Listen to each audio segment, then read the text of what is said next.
இருந்துச்சு, நல்லா காமெடியாகவும் போணுச்சு, கொஞ்சம் சீரியஸாகவும் நல்லா சோசியல் மெசேஜ் சொல்லியிருக்காங்க.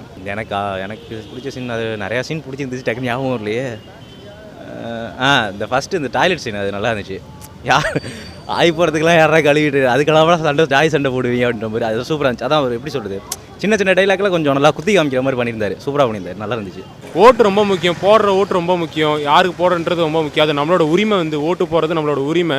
ஒரு ஓட்டுனால என்னென்னலாம் மாறுன்றது, இந்த மாதிரி நல்ல படம் வந்தால் மேபி இதுக்கான நம்ம ஒரு ஊக்கத்தொகத்தை கொடுத்தா தான் இது மாதிரி படம்லாம் வரும். படம் நல்லா இருந்தது. ரொம்ப எப்படி சொல்கிறது, யதார்த்தமாக அவங்கவுங்களோட ஈகோ இஷ்டுக்கு இதை ப்ரொஜெக்ட் பண்ணுற மாதிரி காமிச்சிருந்தாங்க.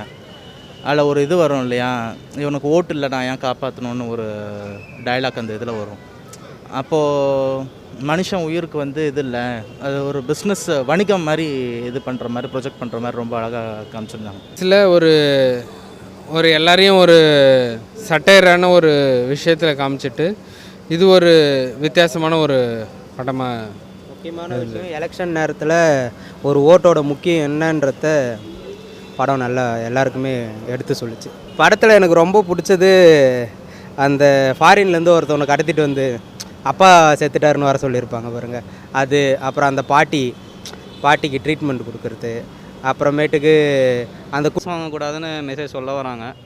நம்ம எல்லோரும் காசு வாங்கி தான் ஓட்டு போடுறோம், இனிமேலாவது எல்லாம் திருந்தணும்னு இந்த சமுதாயத்துக்கு சொல்கிறாங்க. திருந்தாலும் நம்புகிறோம், பார்ப்போம். சீன்னா லாஸ்ட்டில் எல்லாம் ஓட்டு போட்டு அந்த காசெல்லாம் ரிட்டர்ன் பண்ணுவாங்க பார்த்தீங்களா, அந்த சீன் நல்லா இருந்துச்சு.